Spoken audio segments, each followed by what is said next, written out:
அனைவருக்கும் வணக்கம். இன்றைக்கி வினியாஸ் எஜுகேஷன் சேனலில் என்ன பார்க்க போகிறோம் அப்படின்னா, மலாலா யூசுப்சாயை பற்றி தான் நம்ம பார்க்க போகிறோம். இவங்க பாகிஸ்தான் நாட்டில் பிறந்திருக்காங்க.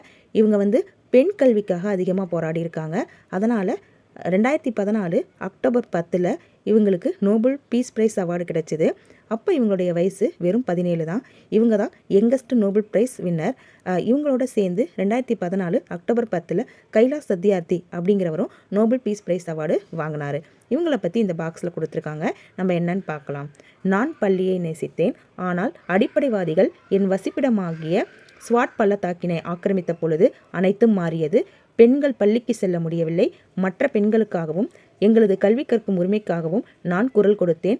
2012 அக்டோபரில் பள்ளியிலிருந்து வீடு திரும்பும் பொழுது துப்பாக்கி ஏந்திய ஒருவர் எங்கள் பேருந்தில் ஏறி இதில் மலாலா யார் என்று கேட்டு என் தலையின் இடது பக்கத்தில் சுட்டான். 10 நாட்கள் கழிந்து இங்கிலாந்தில் உள்ள பர்மிங்ஹாம் என்னுமிடத்தில் உள்ள மருத்துவமனையில் கண்விழித்தேன். பல மாதங்கள் அறுவை சிகிச்சையிலும் மறுவாழ்வு சிகிச்சையிலும் கழிந்தது. இங்கிலாந்தில் உள்ள எனது புது வீட்டில் என் குடும்பத்தினரோடு மீண்டும் சேர்ந்த நான் ஒவ்வொரு பெண் குழந்தையும் பள்ளி செல்லும் வரை என் போராட்டத்தை தொடர்வேன் என உறுதி பூண்டேன். அனைத்து பெண்களும் 12 வருட இலவச பாதுகாப்பான மற்றும் தரமான கல்வி பயில வேண்டும் என்பதை உறுதி செய்ய நான் ஒவ்வொரு நாளும் போராடுவேன்.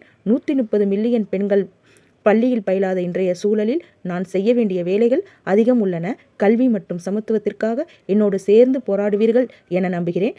நாம் இணைந்து பெண்கள் கல்வி பயின்று வழிநடத்தும் ஒரு உலகை உருவாக்குவோம் அப்படின்னு சொல்லியிருக்காங்க. Okay, thank you friends.